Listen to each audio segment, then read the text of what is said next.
당신은 영광의 왕 찬양하겠습니다.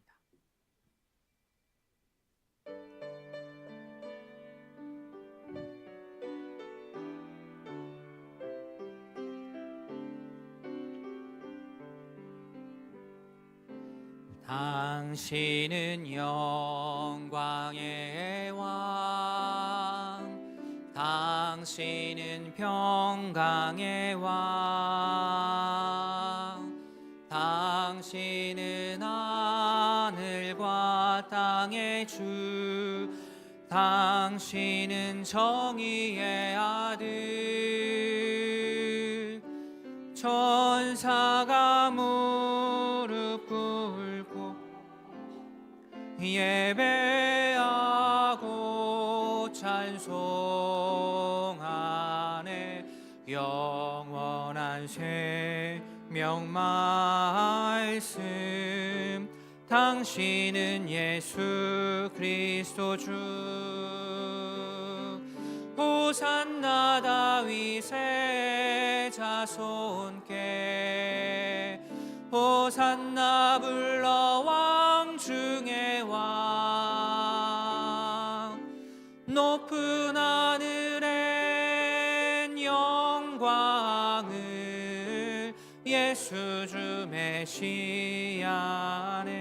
당신은 영광의 왕, 당신은 영광의 왕, 당신은 평강의 왕,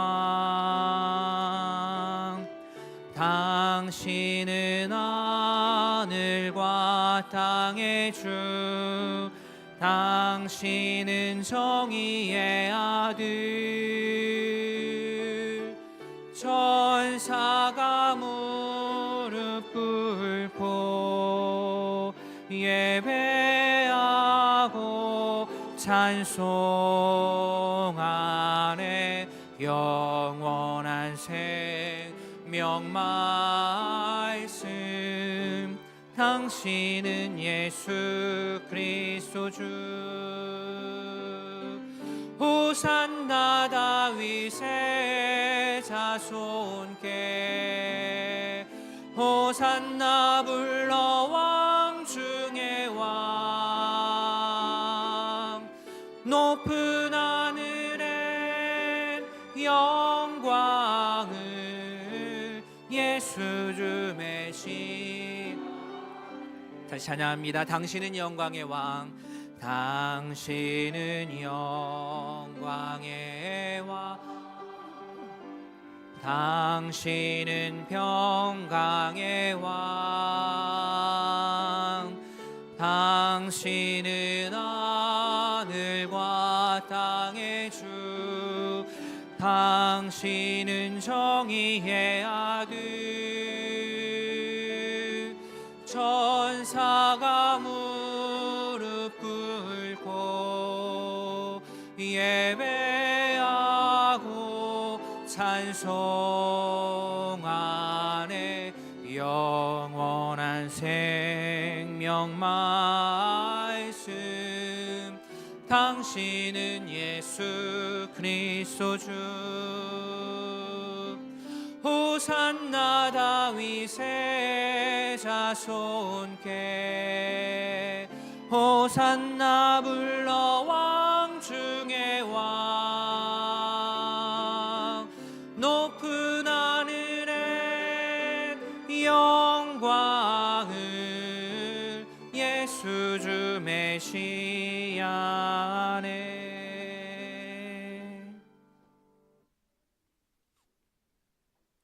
묵상기도 하심으로 4월 12일 주일 예배를 하나님께 올려드리겠습니다.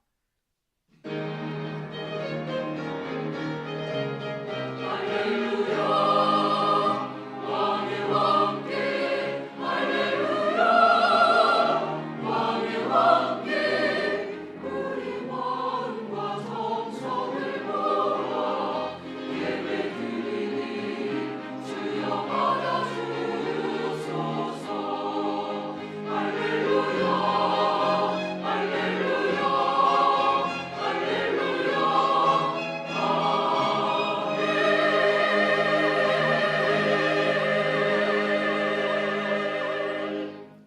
나는 오직 주의 사랑을 의지하여 싸우니 나의 마음은 주의 구원을 기뻐하리이다. 내가 여호와를 찬송하리니 이는 주께서 내게 은덕을 베푸심이로다. 아멘. 우리 예배를 받기에 합당하신 하나님 아버지의 은혜를 기억하며 주의 행하신 모든 일에 감사 찬양할 수 있도록 예배의 자리에 서게 하시니 감사합니다. 말씀을 통해 지난 한 주간을 돌아보게 하시고 새로운 결단을 하게 하여 주시옵소서. 허락하신 믿음의 가족들을 귀히 여기며 주님의 사랑으로 교제 나누는 복된 하루 되게 하옵소서. 예수님의 이름으로 기도합니다. 아멘. 다 함께 신앙 고백하겠습니다. 전능하사 천지를 만드신 하나님 아버지를 내가 믿사오며 그 외아들 우리 주 예수 그리스도를 믿사오니 이는 성령으로 잉태하사 동정녀 마리아에게 나시고 본디오 빌라도에게 고난을 받으사 십자가에 못 박혀 죽으시고 장사한 지 사흘 만에 죽은 자 가운데서 다시 살아나시며 하늘에 오르사 전능하신 하나님 우편에 앉아 계시다가 저리로서 산자와 죽은 자를 심판하러 오시리라.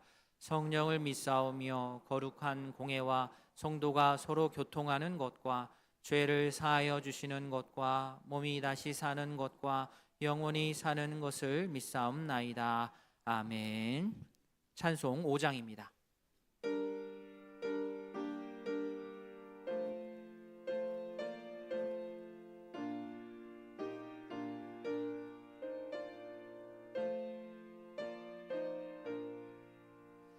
이 천지간 만물들아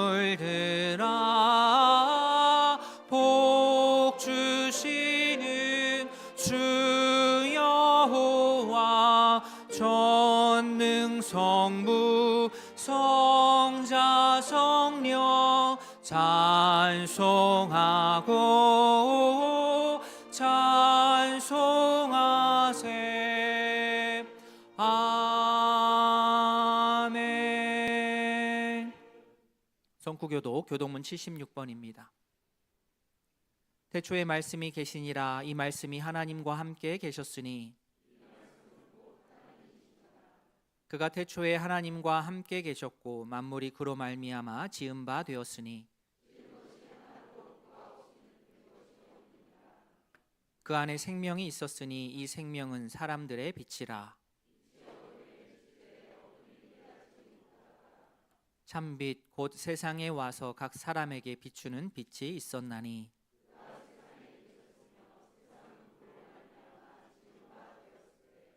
세상이 그를 알지 못하였고 자기 땅에 오매 자기 백성이 영접하지 아니하였으나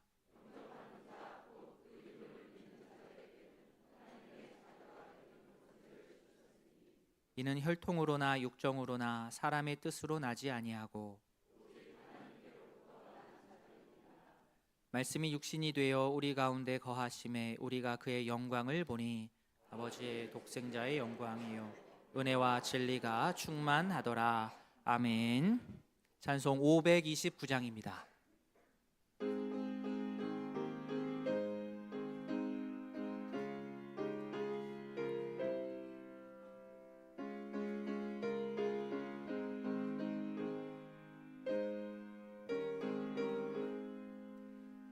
온유한 주님의 음성 내 귀에 속삭이네.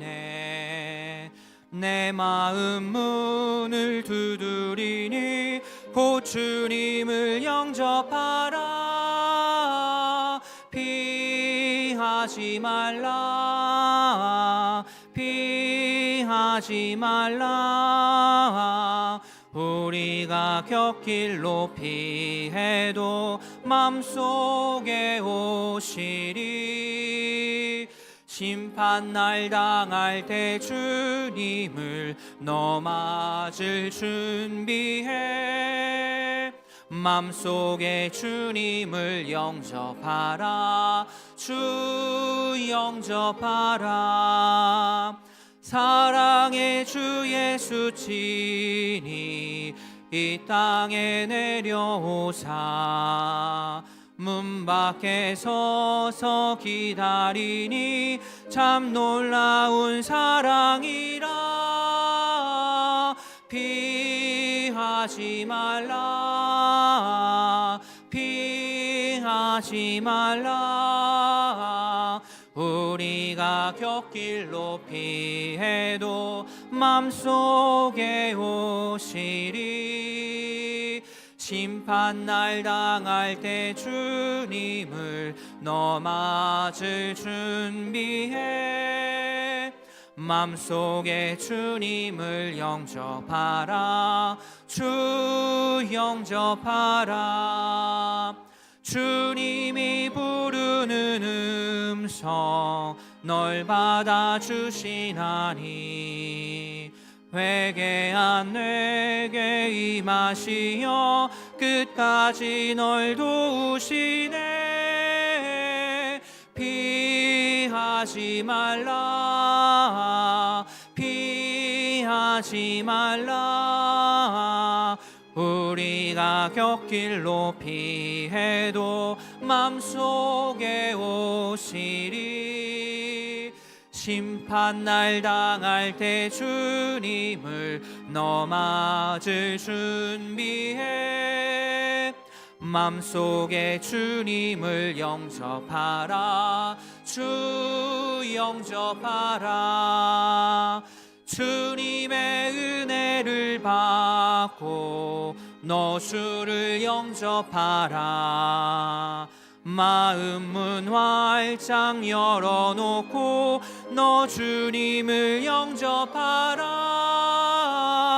피하지 말라 피하지 말라 우리가 곁길로 피해도 맘속에 오시리 심판날 당할 때 주님을 너 맞을 준비해 맘속에 주님을 영접하라 주 영접하라 윤석구 장로님 기도하겠습니다.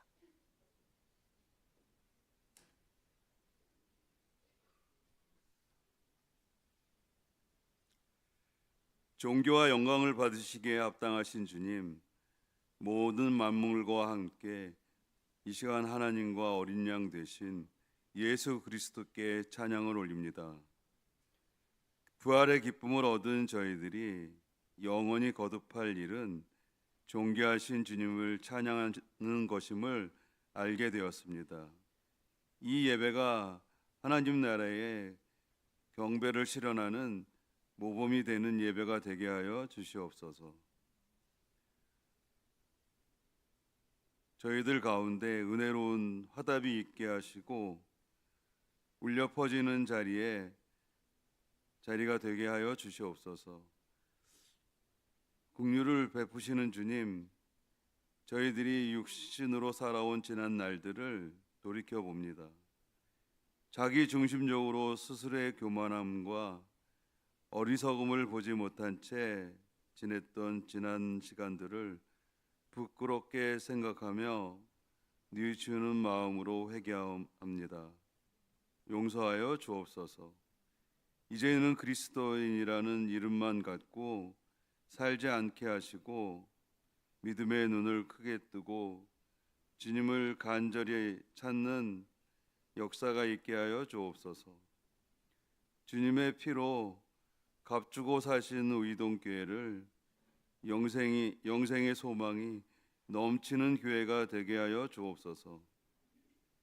나그네 인생길을 걷고 있는 이 땅의 수많은 사람들에게 삶의 나침반이 될 수 있는 교회가 되게 하여 주옵소서. 교회 주변에 사랑의 손길이 필요한 영혼들이 많이 있습니다.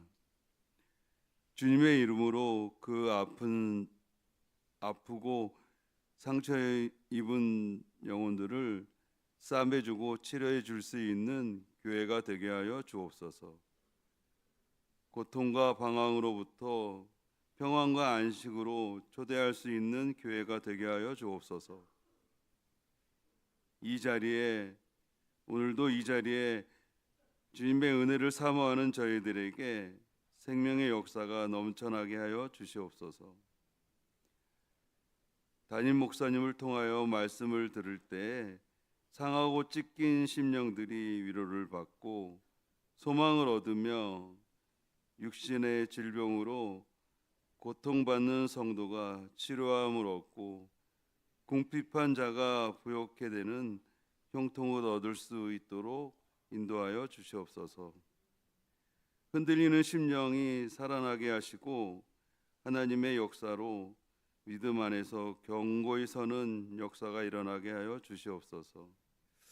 이른 시간부터 준비한 찬양대의 찬양을 기뻐 받아 주시고 듣는 우리들에게도 한없는 은혜를 더하여 주옵소서.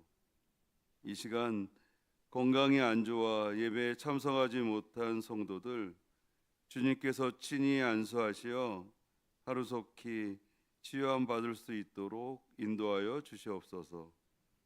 군이나 여러 모양으로 예배에 참석하지 못한 교우들 눈동자같이 지켜 보호하여 주시옵소서. 예수 그리스도의 이름으로 기도드립니다. 아멘.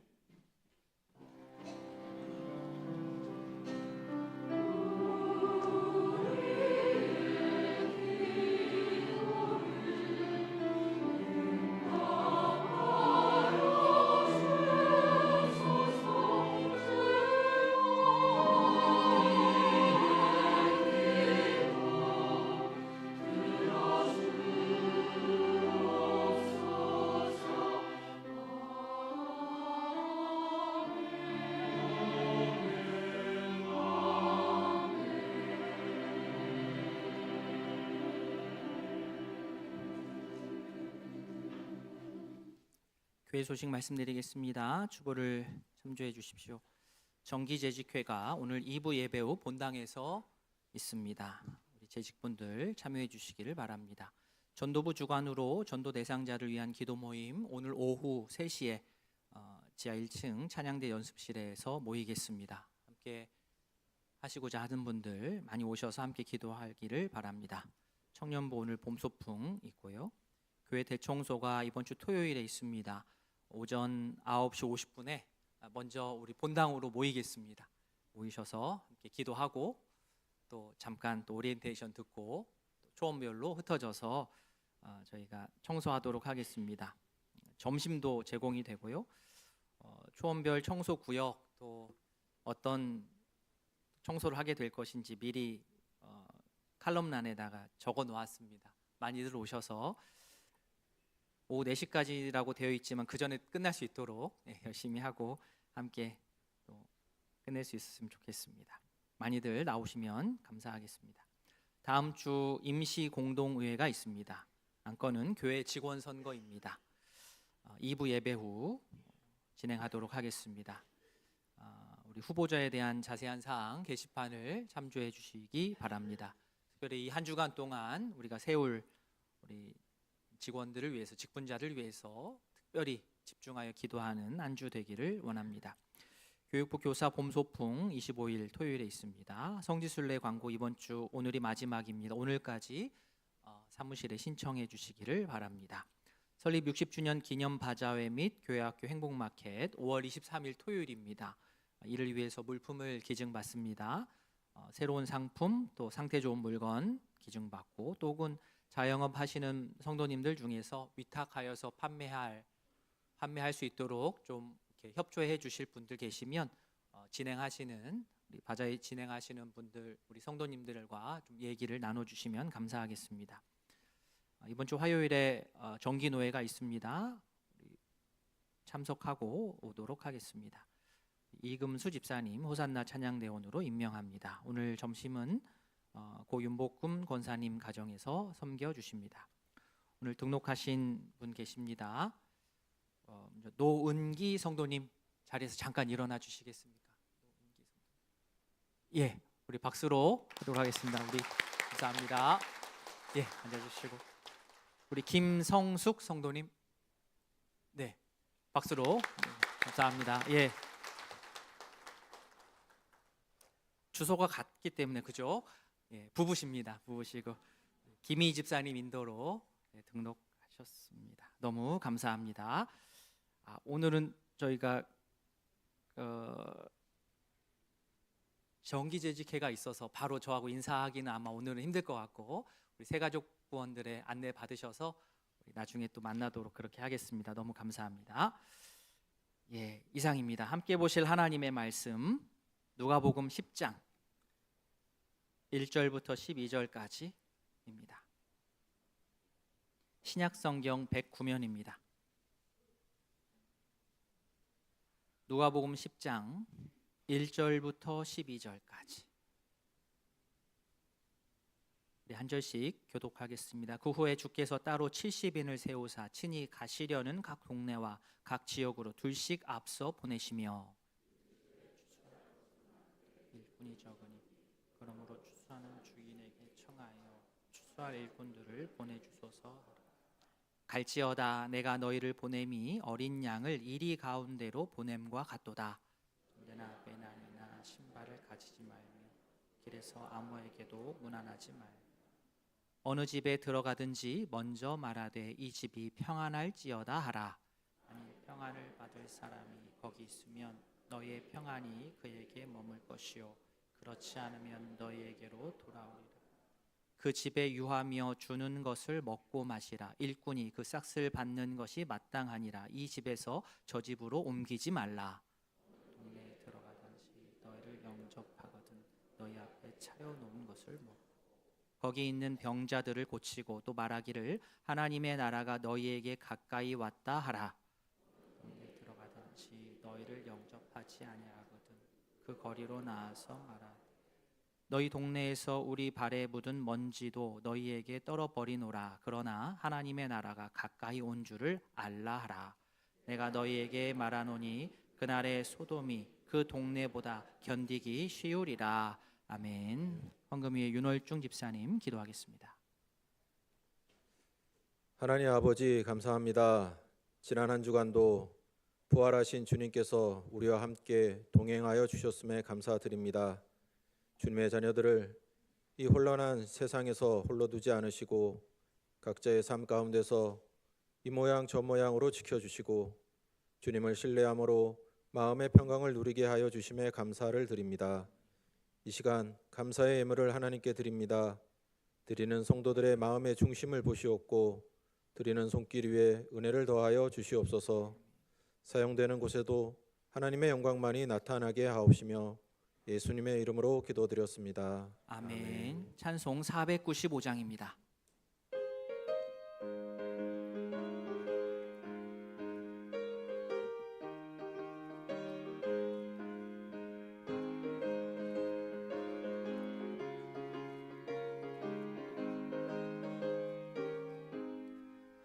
익은 곡식 거둘 자가 없는 이때에 누가 가서 거둘까? 내가 어찌 게으르게 앉아 있을까? 어서 가자 밭으로 보내주소서 보내주소서. 재단 숯불 내 입술에 대니 어찌 주저할까? 주 나를 보내주소서. 주가 두루 다니시며 일꾼 부르나 따르는 자 적도다. 보라 주의 사랑하는 익은 곡식을 어서 거두러 가자. 보내주소서 보내주소서. 재단 숯불 내 입술에 대니 어찌 주저할까? 주 나를 보내주소서.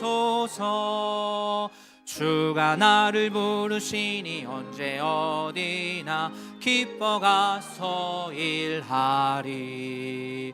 주가 명령 내리실 때 능력 받아서 기뻐 거두리로다. 보내주소서 보내주소서. 재단 숯불 내 입술에 대니 어찌 주저할까? 주 나를 보내주소서.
하나님 아버지, 할렐루야 찬양대와 함께 귀한 찬양을 주님께 올려드렸습니다. 주님의 보혈이 우리를 새롭게 합니다. 나를 위해 죽으시고 날 위해 다시 사신, 어둠을 이기고 죄사슬을 끊으신 영원한 구원자 예수님을 찬양합니다. 이 찬양이 우리의 평생토록 우리 입에서 흘러나올 수 있도록 주님 함께하여 주시옵소서. 예수님의 이름으로 기도합니다. 아멘.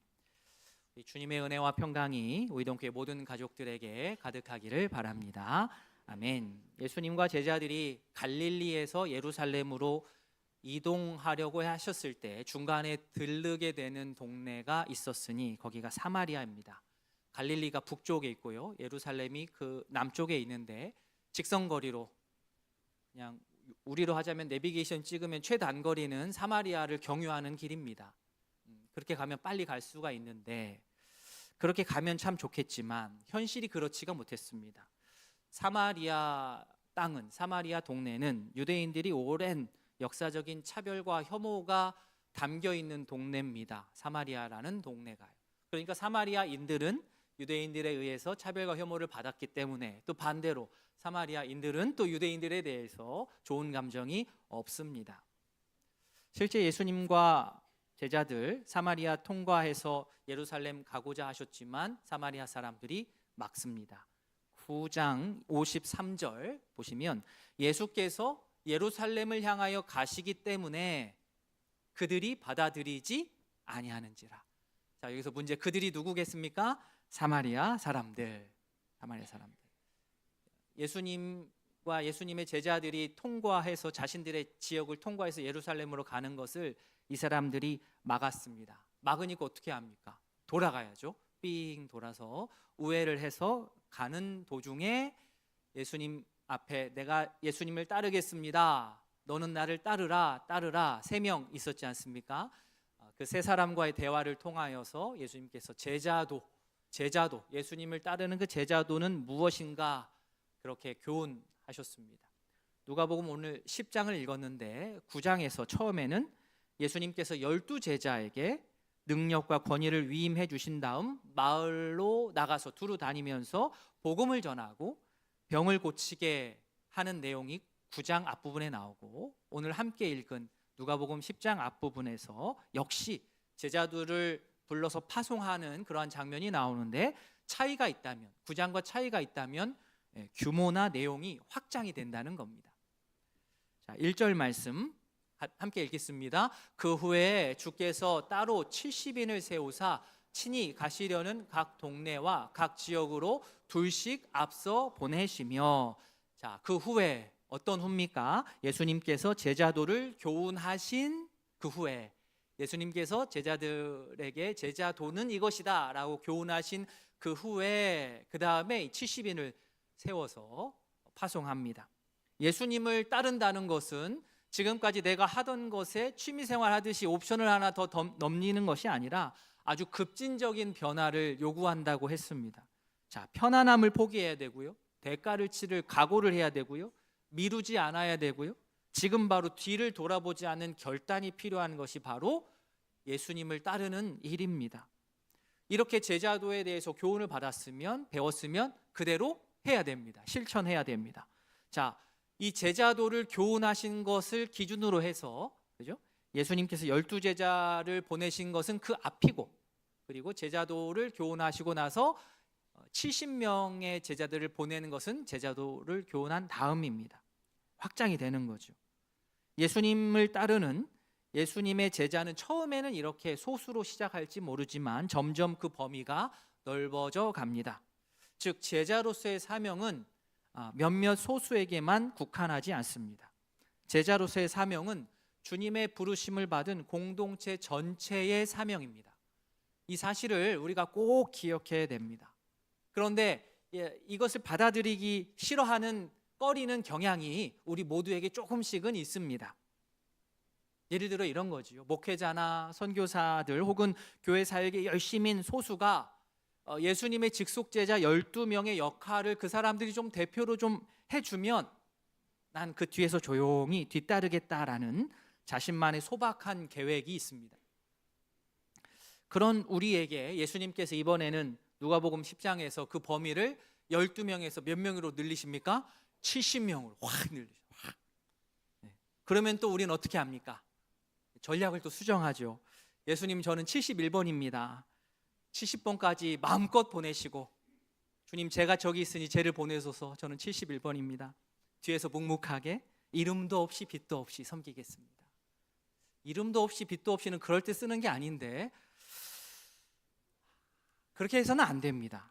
전임 사역자는 전임 사역자대로 제자로서의 사역을 감당하는 것이고, 내가 직장에서 직장 생활을 하면서 가정에서 자녀들을 돌보면서 그런 성도는 또 예수님의 제자로서의 사역을 감당할 영역이 분명하게 존재하는 겁니다. 이 자리에 함께 예배하고 있는 우이동교회 성도님들께서는 예수님께서 오늘 본문에서 따로 세워 70명을 세워서 파송하신 이 70명의 명단 안에 내가 들어있다라는 사실을 한 분도 빠짐없이 꼭 인정하고 돌아가시기를 진심으로 바랍니다.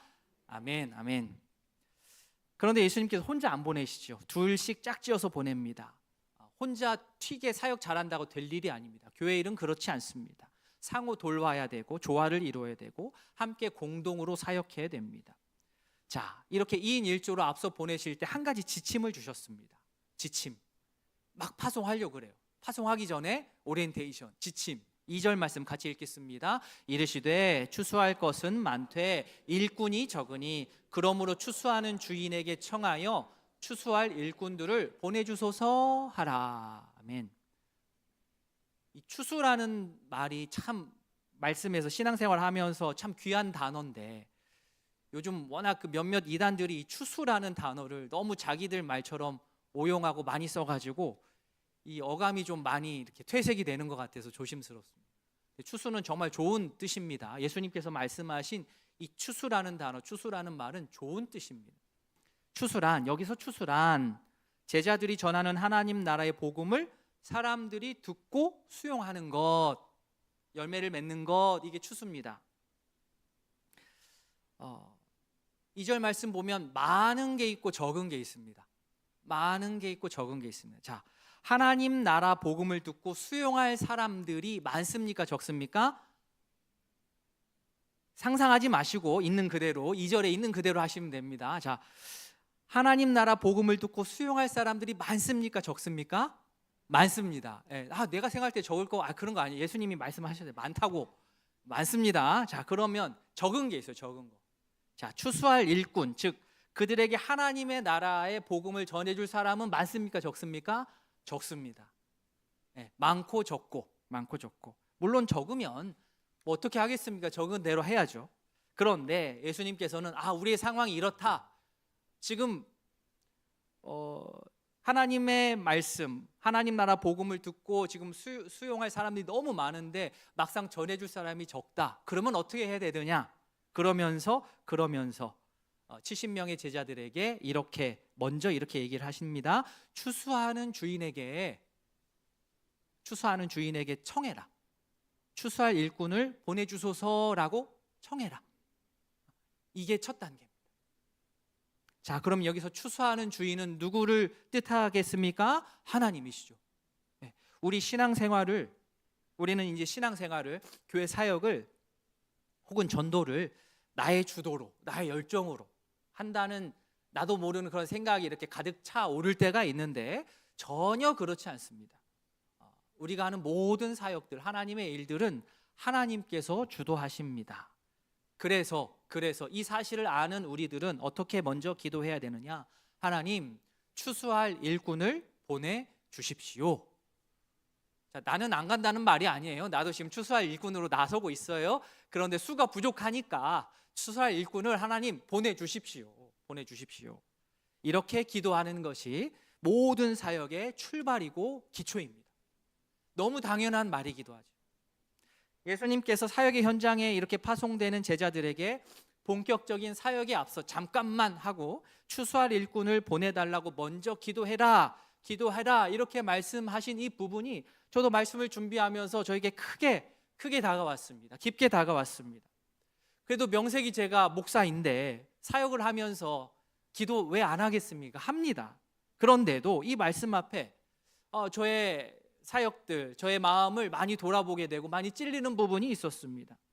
바쁘다는 핑계로, 마음이 급하다는 그런 마음 핑계로 하나님께 이 추수할 일꾼을 보내주십시오, 함께 동역할 성도들을 보내주십시오, 한 마음으로 교회를 이루어갈 성도들을 더 세워주십시오, 간절하고도 충분하게 기도하지 못하는 것 같아서 너무나도 마음이 아팠고 또 회개했습니다.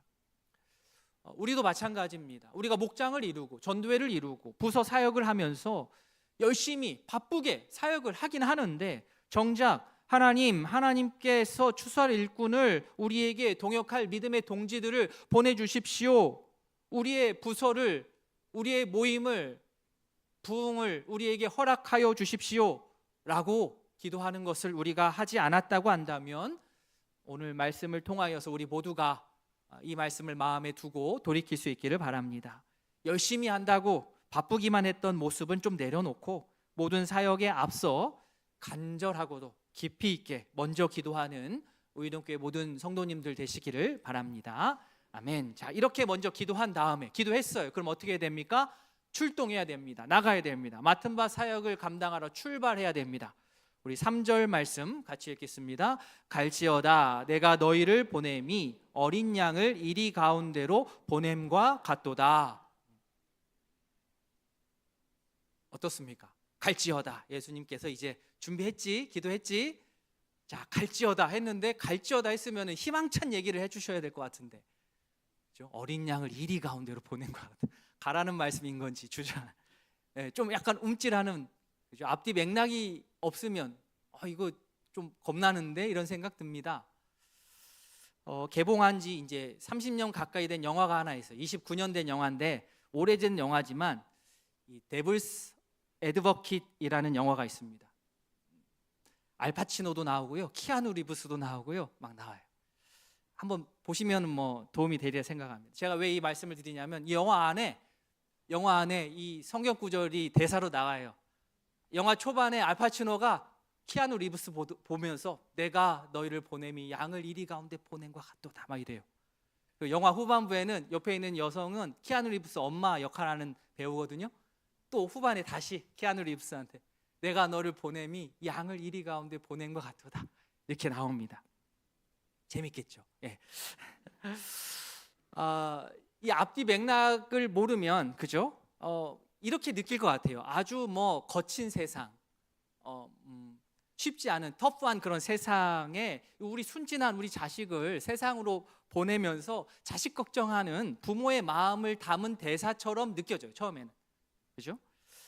아마 교회를 다니지 않은 영화 관객들은 이 대사가 누가복음 10장 3절 말씀이라는 것을 모를 겁니다. 근데 우리는 알아요. 물론 모른다고 문제될 것은 없지만 알면 유익합니다. 왜 이 대사를 했을까? 알파치노가 키아누 리브스한테 얘기하기 전에 누가 먼저 얘기한 거예요? 예수님께서 70인의 제자들에게 한 말이에요. 설교 초반에 예수님과 제자들이 사마리아 사람들에게 한 번 거절당한 경험이 있다고 말씀드렸습니다. 지나가려고 했는데 거절, 돌아갔어요. 그렇기 때문에 그 경험이 있는 사람이기 때문에 제자들이 이번에는 예수님께서 각오를 더 단단하게 해라라는 의미에서 또 한편으로 염려되는 부분도 있기 때문에 마음 굳게 먹고 가야 된다라는 마음으로 주의를 하는 마음에서 3절과 같이 말씀하셨습니다. 가야 됩니다. 그런데 이리 가운데 간다고 해서 예수님의 제자들이 내가 이리의 모습으로 그곳에 가서는 안 됩니다. 세상을 살다 보면 이리의 논리가 통하는 세상에서 내가 그리스도인으로 살다 보면 내가 이리가 되는 경향이 있는데 그렇지 않아야 된다. 예수님의 제자는 처음부터 끝까지 정복자, 이리의 모습은 포기하고 양의 모습으로 세상으로 나아가야 합니다. 제자는 양처럼 목자 예수님의 돌봄을 전적으로 의지하여서 사역해야 됩니다. 세상에서 힘으로 하면 참 쉬울 일이 있을지 모르지만 예수님의 제자들은 그렇다 할지라도 그 쉬운 길을 택해서는 안 됩니다. 힘으로 해서는 안 됩니다. 이리처럼 하면 안 됩니다. 하나님의 나라는 강압이 아닌 겸손과 순종으로 드러나는 나라이기 때문에 그렇습니다. 어렵죠. 제자들이 전하는 이 하나님 나라의 복음 복음, 메시지입니다. 메시지. 그들이 입을 열어서 말하는 그 복음, 메시지가 1차로 중요합니다. 그들이 하는 말이니까 너무나 중요합니다. 그 복음을 전하는 그들이 전하는 복음 내용도 중요하고, 또 중요한 게 하나 더 있는데, 그것은 그 복음을 전하는 제자들도 중요합니다. 그들 역시 그 인격 전체가 곧 복음입니다. 메시지, 우리가 전하는 메시지와 메시지를 전하는 메신저를 기계적으로 둘로 딱 쪼갤 수가 없습니다. 나는 생각하지 마시오, 메시지만 들으시오 라는 게 안 통하는 거예요. 결국 같이 갑니다. 전하는 내용은 하나님 나라의 복음이 확실해요. 맞아요. 너무나도 은혜로운 하나님 나라의 복음입니다. 그런데 막상 그 메시지, 하늘 나라의 그 복음을 전하는 메신저, 내가 전하는 사람의 표정과 자세가, 태도는 이게 정말 어느 누가 봐도 하나님 나라의 복음과는 너무나도 동떨어져 있다면 그들이 전하는 복음이 크게 훼손이 됩니다. 그런 일들이 있죠. 맞는 말이에요. 그런데 맞게 안 들어오죠. 전하는 사람이 그 부분이 소홀하기 때문에 그렇습니다. 너무 안타깝습니다. 우리는 다 같이 하나님 나라의 복음을 기뻐하며 전하며 살아갑니다. 그런데 전하는 자가 양의 모습이 아니라 이리처럼 너무 일방적이고 강압적이라면 사람들은 우리가 전하는 그 복음마저 의심하게 됩니다. 즉 우리의 교만이 우리가 전하는 복음의 순도를 떨어뜨리기 때문입니다. 그래서 이 두 가지를 모두 다 우리가 잘 해야 됩니다. 목사님, 저는 제대로 전했는데 왜 그럴까요? 그렇습니다. 두 가지입니다. 언제 어디서나 누구에게든지 하나님 나라의 복음을 전할 수 있는 준비가 늘 우리에게 되어 있었으면 좋겠습니다. 누가 물어오는데 잠깐 시간 달라고 하고 뒤에서 이렇게 외우면 안 되잖아요. 딱 물어봤을 때 바로 탁, 그죠? 양육 훈련 해가지고 머릿속에 다 있잖아요. 그걸 탁 얘기를 해줘야 돼요. 그게 메시지가 준비가 되어야 되고, 두 번째는 그 복음을 전하는 방식, 이리와 같은 강압적인 방식이 아닌 언제나 주님만을 의지하고 따르는 양의 태도와 방식이 우리에게 모두 있기를 바랍니다. 아멘. 물론 양의 모습으로 가라라고 해가지고 무기력하게 가가지고 가는 즉시 족족 이리한테 잡아먹혀라 이런 뜻이 아니고, 궁극적으로 이리를 얻으려면 하나님 나라의 방식에 따라서 양으로 그들에게 다가가야 됩니다. 양의 모습으로 갑니다. 그렇다고 수동적이다, 느리다, 그거 아닙니다. 양은 양인데 매우 빨라요. 4절 뒷부분, 길에서 아무에게도 문안하지 말라. 가는데 양의 모습으로 가는데, 이게 무슨 말이냐, 예의 없이 동네 어르신들한테 인사하지 말고 전도만 해라, 그 뜻 절대 아니고요. 당시에 인사가 길어요. 인사의 긴 인사 관습을 다 지키다가는 이거 하나님 나라 복음 전하는 거, 그러니 인사는 짧게 하고 지체하지 말고 사역을 진행하라라는 그런 과장 섞인 말씀입니다. 복음을 전하는 제자는 그래서 움직이기에 간편하고 재빠르게 짐을 최소화해야 됩니다. 이 내용은 누가복음 9장 앞부분에서도 한번 나왔었습니다. 여분의 전대, 배낭, 신발, 그거 눈에 보이는 준비물들, 그거 많이 준비하고 하는데 신경 쓰지 말고 내가 인격적으로 가지고 있어야 될 하나님 나라의 복음을 전할 그 준비가 우선되어야 된다는 뜻입니다. 결혼을 앞둔 예비 신랑 신부들에게 제가 종종 하는 말 중에 하나가 그겁니다. 혼수 중요하죠. 세탁기, 냉장고 어떤 거 살까 준비하고 언제 살까 준비하는데 그것도 중요하지만 그것보다 더 중요한 것은 결혼 전에 두 사람의 관계적이고 심리적이고 감정적이고 이런 신앙적인 혼수, 눈에 보이지 않지만 너무 중요한 이 혼수를 준비하라. 가능하면 비싼 돈 주고라도 전문가 찾아가서 결혼 예비 상담 꼭 받고 자신을 돌아보고 둘을 돌아보고 결혼식 해라라고 합니다. 그게 더 실질적인 혼수이기 때문에 얘기하는 겁니다. 예수님께 파송된 70인의 제자인 우리, 이리의 모습이 아닌 양의 모습으로, 강압이 아닌 겸손과 순종의 모습으로 하나님 나라 복음을 전할 수 있기를 바랍니다. 단 상황의 긴급성을 알고 준비물 챙기느라고 너무 꾸물거리지 말고 지금 바로 갈지어다 명령하시는 예수님의 말씀에 따라 추수하는 일꾼으로서의 사역을 성실하게 우리 모두가 감당하기를 바랍니다. 예수님께 이렇게 파송받은 제자는 이제 어떤 집에 들어가게 되지 않겠습니까? 거절하는 집도 있겠지만 그들을 환대해 주는 집이 있을 텐데, 그러면 들어가서 어떻게 해야 되느냐? 가장 먼저 해야 되는 말, 이 집이 평안할지어다. 이 얘기해야 돼요.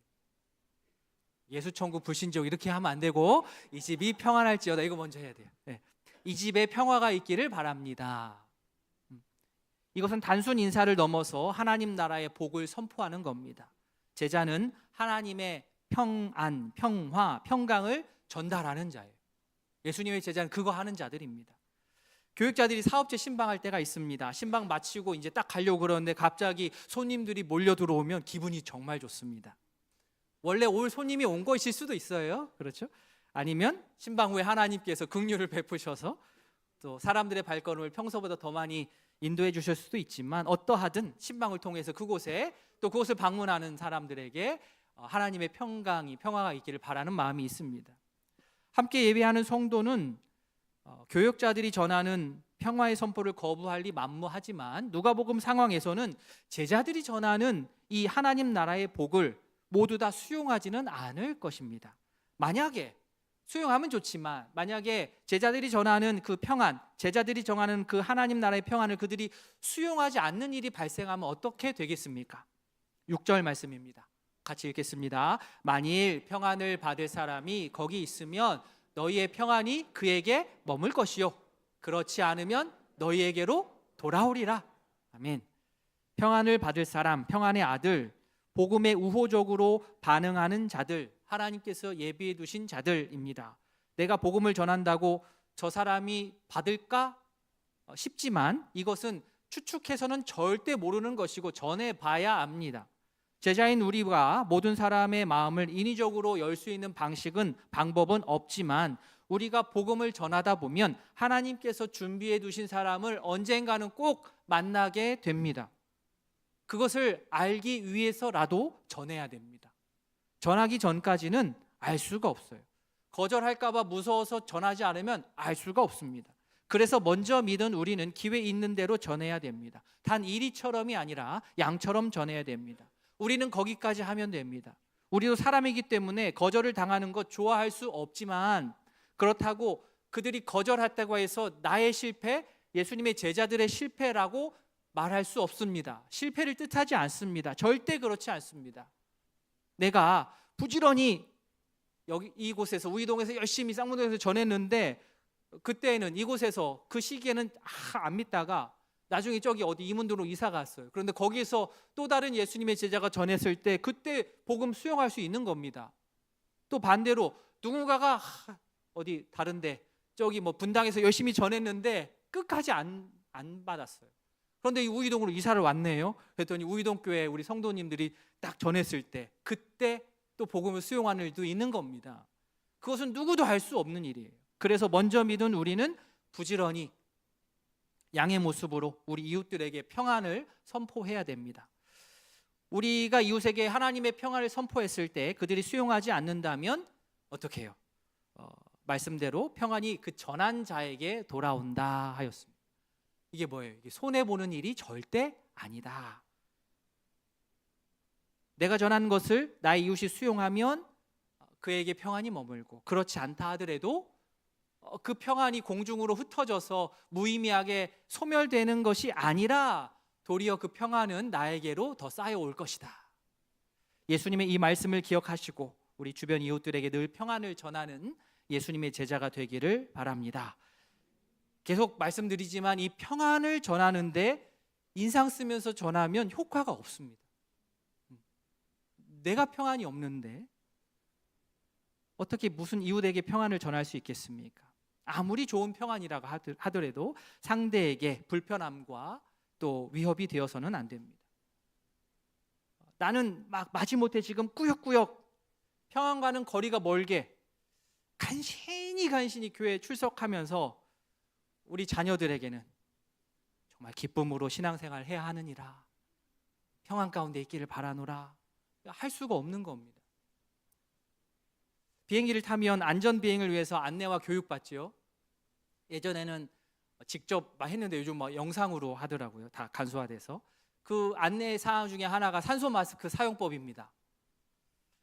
어린 자녀와 함께 비행기를 탔습니다. 산소 마스크를 써야 되는 상황이 벌어졌어요. 그러면은 우리 보통 생각은 어떻습니까? 아이고 우리 아기부터 살려야지 하고 우리 자녀부터 산소 마스크를 하고 싶은 마음이 먼저 본능적으로 발생하기 때문에 그렇지 하지 말라고 계속해서 탈 때마다 당신부터 산소 마스크 하세요 라고 안내 방송을 합니다. 본인 먼저 챙기고 주변을 돌봐야만 다 삽니다. 평안이라는 산소 마스크를 내가 먼저 써야 주변 사람들에게 평안을 줄 수가 있습니다. 그들을 돌볼 수 있습니다. 내가 먼저 복음으로 평안하고 내 가족과 이웃들에게 곧 평안, 곧 하나님 나라의 복을 선포하는 예수님의 제자이기를 진심으로 바랍니다. 아멘. 자, 하나님 나라의 복음을 들고 나선 제자가 어떤 한 집에 머물게 되었을 때 그 집에 머무는 것, 그 집에만 일단 꾸준하게 머무는 것을 원칙으로 삼아야 됩니다. 이런 원칙까지 예수님께서 말씀하셨어요. 7절에. 예수님께서 이렇게 자세하게 지침을 주는 이유는 이게 제자들 사이에서 이슈가 되기 때문이에요. 이 문제가 복음을 전하러 나간 이들에게 이게 문제가 되기 때문입니다. 제자들도 사람인지라 자동적으로 어떻게 해요? 나와 다른 사람들의 이러한 상황들, 사역의 조건들과 환경들을 따지게 되기 때문에 그 본능을 잘 다스리기를 주님께서 원하셨습니다. 물론 기왕이면 환경이 좋으면 좋습니다. 목회를 하고 선교 사역을 하고 사역을 하고 섬김을 하는데 그것을 둘러싼 모든 그런 상황들이 평안하고 안정적이고 조건이 좋으면 너무 좋지요. 뭐 일부러 고생을 할 거는 아니라고 봅니다. 그러나 그러한 조건들이 우리가 제자로서 사역을 감당하는데 본질은 아닙니다. 도움은 될지언정 그게 우리의 최종 목표는 아닙니다. 환경이, 조건이 우리 사역의 본질이 되어버리면 한 곳에 머물러서 진득하게 복음을 전하지 못하고 이리저리 옮겨 다니느라 바쁘게 됩니다.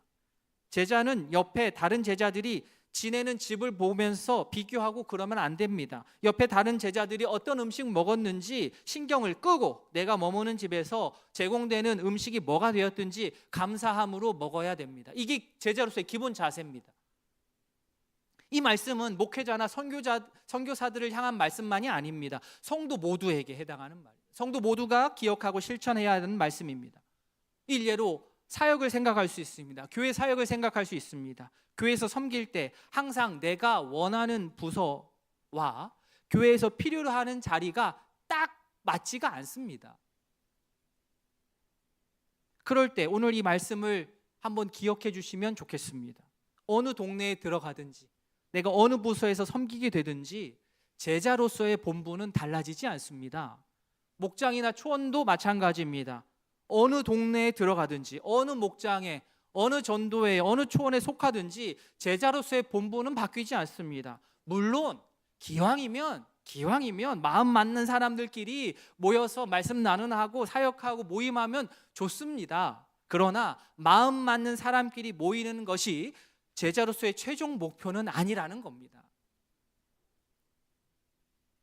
제자는 사역 조건을 초월하여서 예수님이 하셨던 것처럼 병자를 고치고 하나님 나라를 선포해야 됩니다. 9절 말씀 우리 같이 읽겠습니다. 거기 있는 병자들을 고치고 또 말하기를 하나님의 나라가 너희에게 가까이 왔다 하라. 하나님 나라는 절대 추상적이지 않습니다. 매우 구체적입니다. 하나님 나라가 임한 구체적인 증거, 제자들을 통해서 병 고침의 역사가 일어나는 겁니다. 그렇기 때문에 우리는 병 낫기를 위해서 기도해야 되는 것이고, 그죠? 우리의 상황이, 경제적인 상황이 좋아지도록 기도해야 되는 것이고, 그죠? 취직을 위해서 기도해야 되는 겁니다. 그게 세속적인 기도가 절대 아닙니다. 병자들을 고치는 것과 동시에 제자들은 하나님의 나라가 너희에게 가까이 왔다라는 것도 선포해야 됩니다. 병자를 고쳐주고 그 전에 평안을 선포하고, 그죠? 평안을 선포하는 것과 하나님 나라를 선포하는 것은 한 쌍입니다. 둘 중에 하나만이 아니라 둘이 같이 가야 됩니다. 하나님의 나라는 하나님께서 통치하시는 나라입니다. 한 나라의 지도자만 바뀌기만 해도 나라 전체가 바뀌지 않습니까?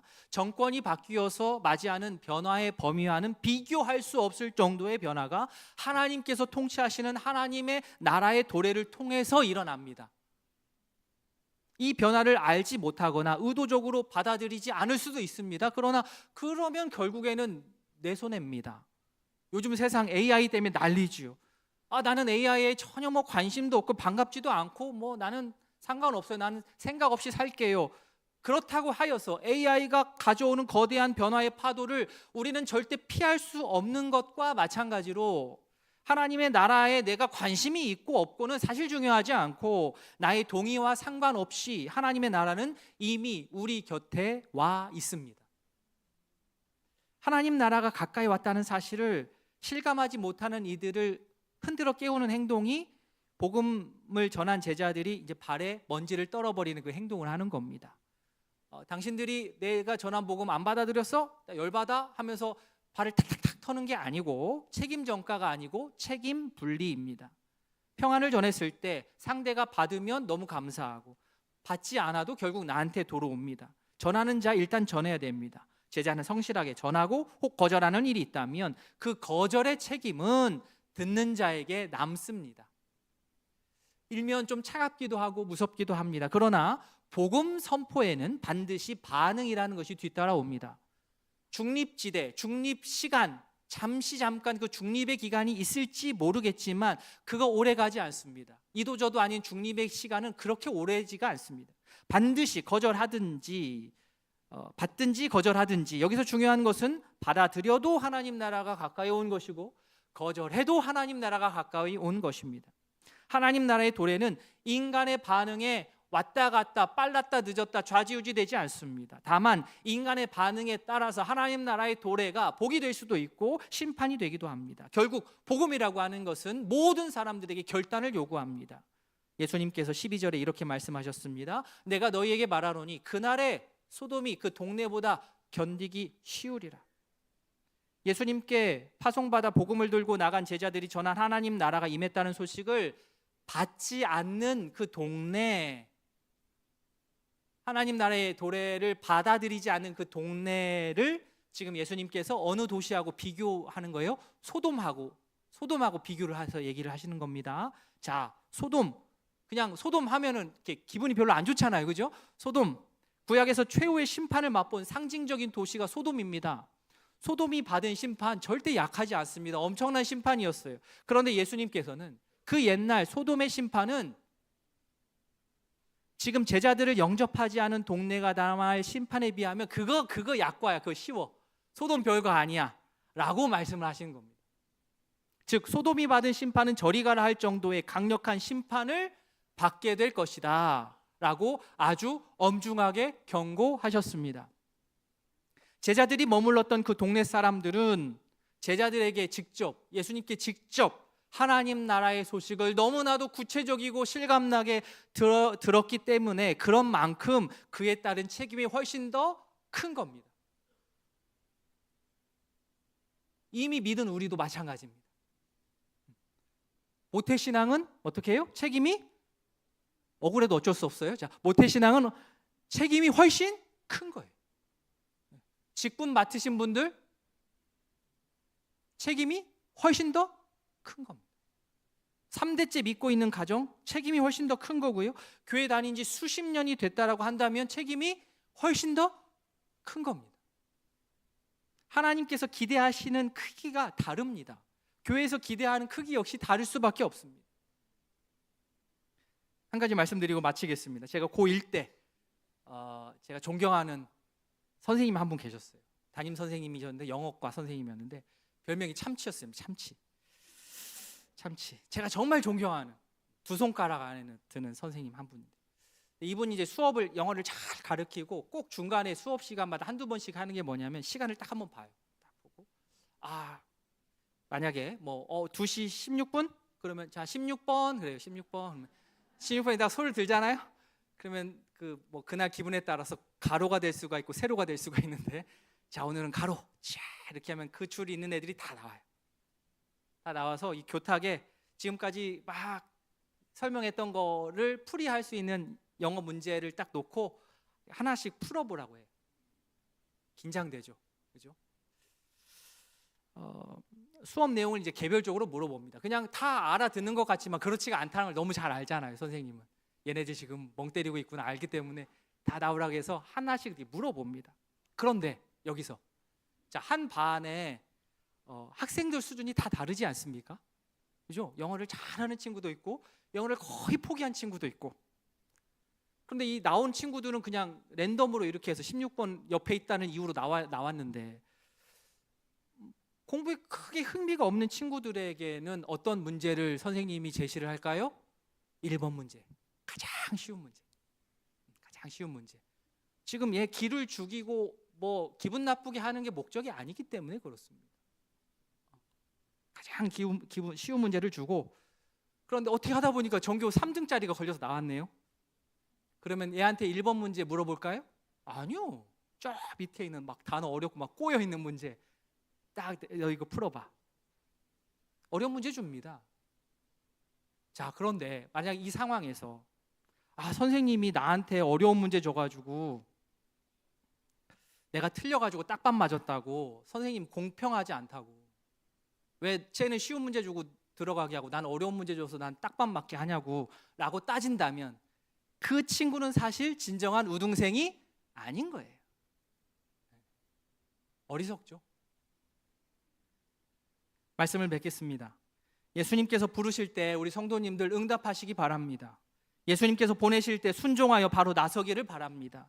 이 모든 것의 출발은 추수하는 주인에게 먼저 청하는 겁니다. 기도한 다음에 모든 사역의 전제, 기도한 다음에 움직여야 됩니다. 이리의 모습이 아니라 어린 양의 모습으로 목자 되신 주님을 의지하면서 하나님 나라 평안의 복음을 전하는 우이동교회 모든 성도님들 되시길 진심으로 바랍니다. 말씀을 기억하며 우리 눈을 감고 잠시 기도하는 시간 갖겠습니다.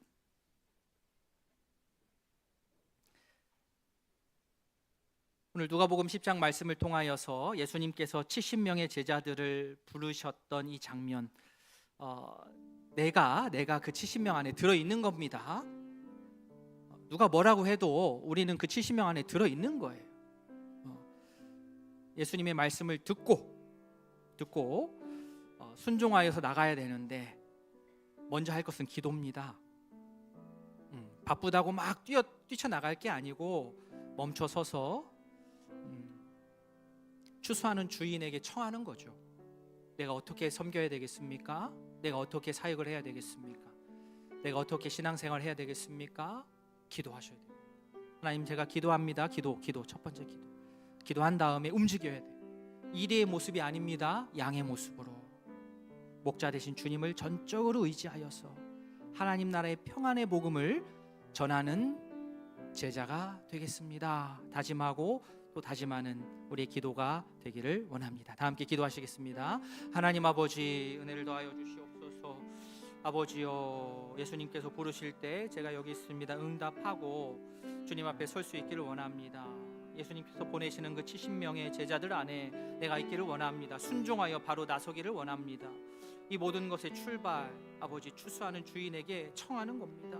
어떠한 일이 있든지 간에 멈춰서서 기도하는 게 아버지 우리 몸의 습관이 되게 하여 주시옵소서. 내가 왜 이 사역을 이렇게 하고 있고 내가 왜 이 활동을 하고 있는지를 멈춰서서 기도하는 아버지 우리 모두 되기를 원합니다. 기도한 다음에 움직이기를 원합니다. 아버지여, 그러나 이리의 모습이 아니라 어린 양의 모습으로 나아가길 원합니다. 목자 되신 주님을 의지하여서 하나님 나라의 평안의 복음을 전하는 아버지 우이동교회 모든 성도들 될 수 있도록 주께서 함께하여 주시옵소서. 주여, 우리가 더욱더 자라나기를 원합니다. 더 많은 것을 보고 듣고 배운 만큼 그만큼 책임이 있을 것입니다. 더 성숙하게 하시고 더 넓게 보게 하시고 아버지여, 더 화목하게 하시고 아버지여, 주께서 원하시는 그 일들을 하나님의 마음으로 감당할 수 있는 저희 되게 하여 주시옵소서. 언제까지 어린아이 짓을 하겠습니까? 주여, 우리의 수준을 높여 주십시오. 아버지여, 우리의 수준을 높여 주십시오.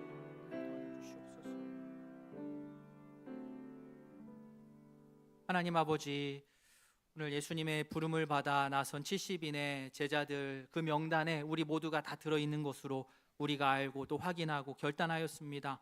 하나님께서 우리를 예수님의 제자로 서게 하시고 예수님께서 보내실 때 우리가 지체하지 않고 순종하여 바로 나설 수 있는 준비된 주의 백성들 될 수 있도록 은혜를 더하여 주시옵소서. 이 모든 일에 있어서 기초는 출발은 추수하는 주인에게 청하는 것입니다. 너무나도 기본적이고 너무나도 당연한 그러한 지침인데 우리가 이 지침을 놓칠 때가 얼마나 많습니까? 먼저 기도하게 하여 주시옵소서. 우리 입에 복음을 주셔서 제대로 전하게 하시고 그 복음의 말씀을 전하는 나 또한 잘 준비되어서 그 복음의 훼손이 일어나지 않도록 주께서 붙들어 주시기를 원합니다. 이리의 모습이 아니라 어린 양의 모습으로 목자 되신 주님을 의지하여서 하나님 나라의 평안의 복음을 전하는 우이동 교회 될 수 있도록 주께서 함께하여 주시옵소서. 예수님의 이름으로 기도합니다. 아멘.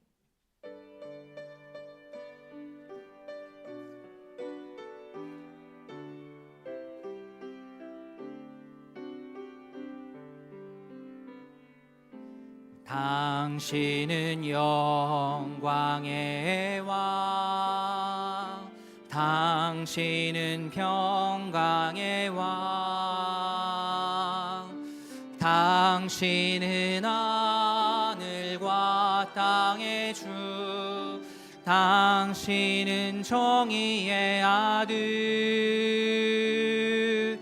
천사가 무릎 꿇고 예배하고 찬송하네.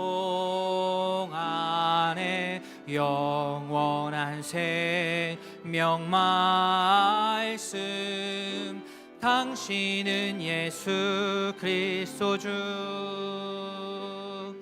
호산나 다윗의 자손께, 호산나 불러 왕 중의 왕. 높은 하늘엔 영광을 예수 주 메시아. 호산나 다윗의 자손께, 호산나 다윗의 자손께, 호산나 불러 왕 중의 왕. 높은 하늘엔 영광을 예수 주 메시아네. 구주 예수 그리스도의 은혜와 하나님 아버지의 사랑과 성령의 교통하심이 예수님의 부르심에 응답하여 어린 양의 모습으로 추수할 일꾼 되어 하나님 나라 평안의 복음을 전하겠노라 다짐하는 모든 성도 위에 이제부터 영원토록 함께 있을지어다.